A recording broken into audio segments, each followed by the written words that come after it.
They're going to go into this Christian baker shop, and they're going to ask him to bake every offensive cake they can think of. So they've already asked him to bake a cake for a same-sex wedding, and he said, no, I can't do that because I'm a Christian. And then they sued him, and he lost hundreds of thousands of dollars. And then it went all the way up to the Supreme Court, and the Supreme Court sort of said, well, he gets to bake whatever cake that he wants. It's artistic expression. But the ruling was very narrow. So now they want to drag him back into court because what they want to say is that he's still discriminating.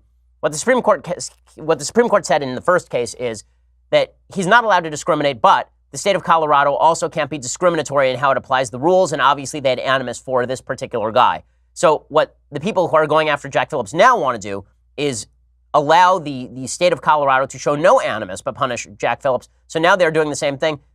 The same jerks are coming back to Jack Phillips' bakery, and now they're asking him to bake a gender identity transition cake.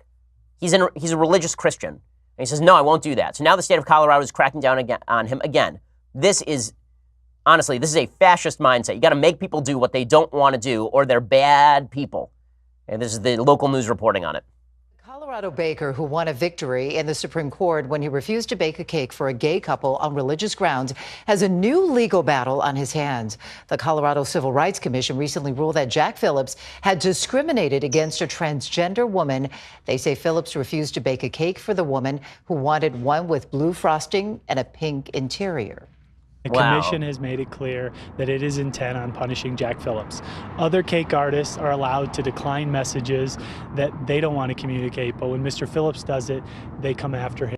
Okay, so the problem here is not a double standard. So I know that the lawyers are making the case that it's a double standard because that's how the Supreme Court ruled. The real problem here is no baker should be forced to bake any cake they don't want to bake for any purpose. Okay, that's what freedom is called. I don't believe the federal government or the state government should be forcing people to engage in business with people they don't want to engage in business with. I know that's a controversial position because people say, okay, what about racists who don't want to serve black people? Or what about anti-Semites who don't want to serve Jews? And my answer is, go to a different bakery then. Those people's businesses will fail because people will rightly say, I don't want to shop at a cake shop that won't serve black people or won't serve gay people or won't serve Jewish people.